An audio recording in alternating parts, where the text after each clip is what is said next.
MP board के हमारे class 9th के सभी विद्यार्थी लीजिए आपके जिले का, जी हाँ आपकी स्कूल के अंतर्गत जो प्रश्न पत्र आने का है उसका पूरा का पूरा सॉल्यूशन अपन देखने का प्रयास करते हैं। ठीक है, तो चलिए शुरू करते हैं फटाफट से। भारत का जो क्षेत्रफल है विश्व के क्षेत्रफल का कुल कितना है?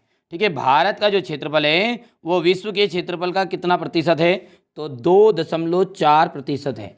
ठीक है, निम्न में से किस नदी को मध्य प्रदेश की जीवन रेखा कहते हैं?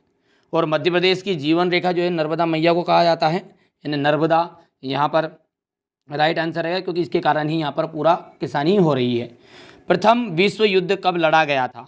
प्रथम विश्व युद्ध जो लड़ा गया था वो लड़ा गया था 1914 से 1918 के बीच में। आरंभ में मित्र राष्ट्रों का नेतृत्व किनके हाथों में था? आरंभ में जो था मित्र राष्ट्रों का नेतृत्व जो था ब्रिटेन और फ्रांस के हाथों में था। तो यहाँ पर ए ऑप्शन यहाँ पर राइट रहेगा। यदि हम बात करें अगले की, तो अगला क्वेश्चन क्या कह रहा है हमारा कि प्रारूप कमेटी के अध्यक्ष कौन थे? प्रारूप कमेटी के जो अध्यक्ष थे वो थे डॉक्टर भीमराव अंबेडकर। कौन थे? डॉक्टर भीमराव अंबेडकर। भारतीय संविधान लागू हुआ, तो भारतीय संविधान जो लागू हुआ था वो हुआ था 26 जनवरी 1950 को। हो गया। चलिए आगे बढ़ते हैं और अगला क्वेश्चन देखते हैं, पढ़ते हैं ध्यान से। देखिए मैं जितना बता रहा हूँ ना उतना आप कंप्लीट करो, जिसमें आपका पूरा काम आराम से हो जाएगा, है ना। चलिए अगला क्वेश्चन क्या कह रहा है, पढ़ते हैं। भारत की भूमि का क्षेत्रफल रिक्त स्थान वर्ष किलोमीटर है। ठीक है, तो ये है आपका 32,87,000, यहाँ पर लिख देता हूँ मैं 32,87,263। ठीक है, वर्ष किलोमीटर है, वर्ग है, ये वर्ग किलोमीटर है।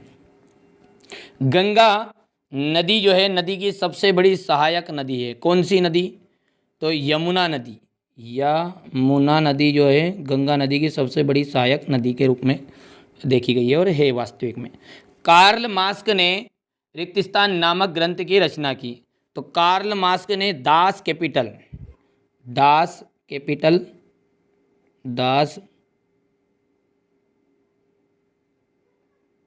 कैपिटल नामक ग्रंथ की रचना की। संविधान सभा की प्रथम बैठक, संविधान सभा की जो प्रथम बैठक थी वो हुई थी 9 दिसंबर 1946 में हुई थी। ठीक है, जो क्रियाएं आय प्राप्त करने के लिए की जाती है।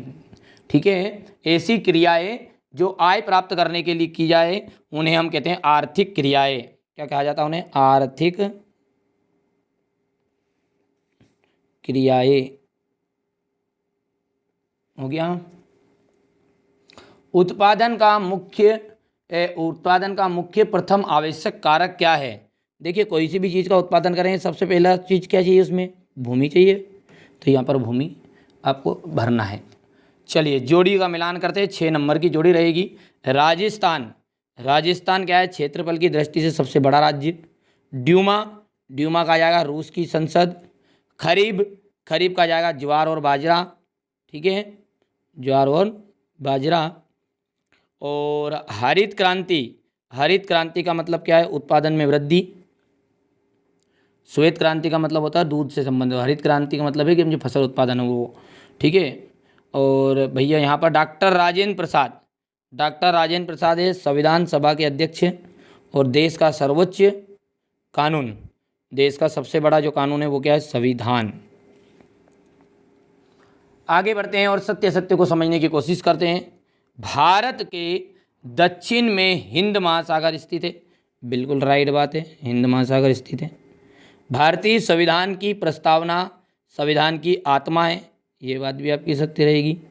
मतदान करने की आयु 18 वर्ष है। ठीक है, ये सत्य बात है। भूमि जो है मानवकृत संसाधन है। मानवकृत का मतलब है कि भूमि को क्या मानव ने बनाया? क्या ये तो प्रकृति ने बनाया, इसलिए ये बात क्या हो जाएगी आपकी? असत्य। 6 से 14 वर्ष के स्कूली बच्चों की शिक्षा में सर्व शिक्षा अभियान एक महत्वपूर्ण कदम है। तो ये भी आपका सत्य रहने वाला है। शिशु मृत्यु दर से अभिप्राय 1 वर्ष से कम आयु की शिशु की मृत्यु से है। तो ये आपका सत्य रहने वाला है। हीराकुंड बांध देखो अब हीराकुंड बांध किस नदी पर बना है? महानदी पर। धर्मनिरपेक्षता का अर्थ क्या है? देखिए धर्मनिरपेक्ष का मतलब क्या है? राज्य का कोई धर्म नहीं होता, सभी धर्मों के प्रति, ठीक है, उसका व्यवहार रहता है। किसी एक धर्म का सभी धर्मों के साथ समान व्यवहार, ये बोल सकते हैं अपन। सभी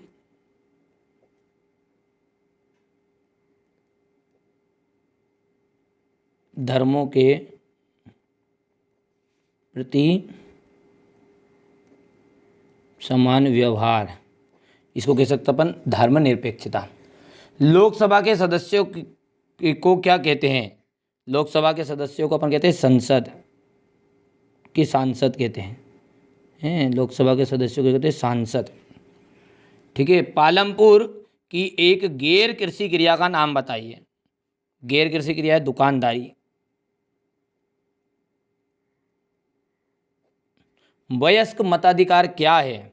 वयस्क मताधिकार है 18 या उससे अधिक आयु के सभी नागरिकों को बिना किसी के भेदभाव के मतदान देने का अधिकार, ठीक है। तब इसमें क्या लिखो, इतना लंबा चौड़ा लिखें क्या? चलो लिखने की कोशिश करते हैं। 18 वर्ष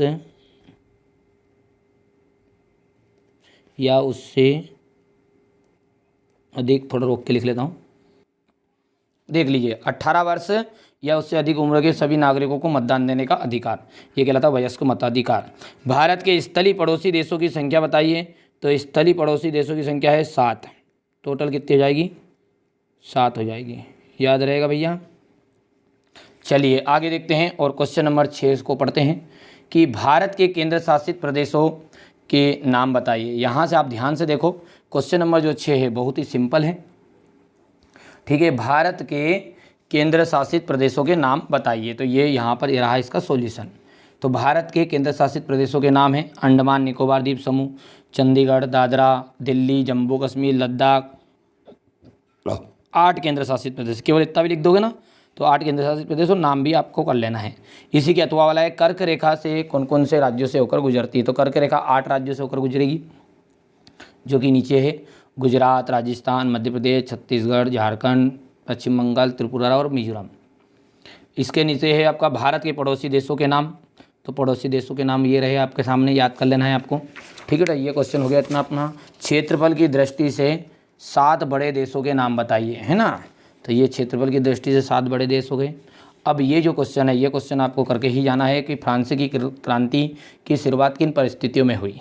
तो फ्रांसीसी क्रांति की जो शुरुआत हुई तो सामाजिक असमानता के दौरान हुई। सिंपल से पॉइंट यदि आप लिखना चाहो तो सिंपल से पॉइंट भी आप इसमें लिख सकते हैं। पहला है कि आपको क्या करना है, सामाजिक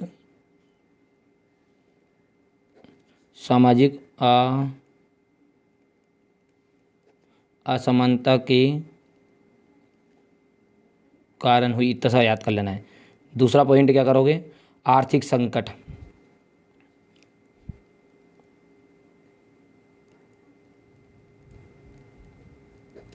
आर्थिक संकट के कारण हुई, ठीक है भैया। प्रथम विश्व युद्ध का रूस की क्रांति पर क्या प्रभाव पड़ा। तो देख सकते हैं आपके सामने है खूनी रविवार घटना है, करना है इसको भी आपको। इसके बाद में ये क्वेश्चन नंबर इसका अथवा वाला है। ये सारे क्वेश्चन आपके चल रहे हैं, देख लो ध्यान से। ये क्वेश्चन नंबर 9, 10 हो गया, 11, 12, 13, 14, ठीक है, 15, 16 हो गया। तो यहाँ तक है ये आपका हो गया भैया। ये आपके सामने है क्वेश्चन नंबर 11। क्वेश्चन नंबर 12, लोकतंत्र क्यों आवश्यक है। डेमोक्रेसी क्या है। यहाँ पर आप देख सकते हैं डेमोक्रेसी के बाद में लोकतंत्र क्यों आवश्यक है। क्वेश्चन नंबर 13 है। क्वेश्चन नंबर 14, 15 हो गया। 15 के बाद में ये जन्म दर से आप क्या समझते हैं, निर्धनता से क्या से है। क्वेश्चन नंबर 17 आप देख सकते हैं, ये रहा आपके सामने क्वेश्चन नंबर 18, ये इसका अथवा रहेगा। क्वेश्चन नंबर 18 के बाद में ये यहाँ से देख सकते हैं आप कर्क रेखा भारत की जलवायु में कोई क्या महत्व बताइए। क्वेश्चन नंबर 19 के बाद में ये क्वेश्चन नंबर 20 संविधान का निर्माण क्यों आवश्यक है। यहाँ से बात करें ये क्वेश्चन नंबर 21, बढ़िया से स्क्रीनशॉट लो फटाफट। हो गया क्वेश्चन नंबर 21 के बाद में ये रहा आपके सामने क्वेश्चन नंबर 22, ये इसका अथवा, और ये रहा आपके सामने क्वेश्चन नंबर 23 जो कि ठीक है। तो इस तरीके से आपके पेपर है। तो ये मैंने पूरा पेपर का आपको सॉल्यूशन बता दिया है। तो ये पेपर था आपका कुछ इस तरह का।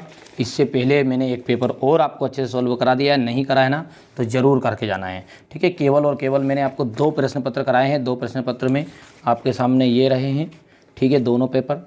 एक तो ये प्रश्न है और पत्र है, और एक दूसरा प्रश्न पत्र ये है। दोनों पेपर को आप अच्छे से सॉल्व कर लो ताकि आप अच्छे अंक से पास हो सको।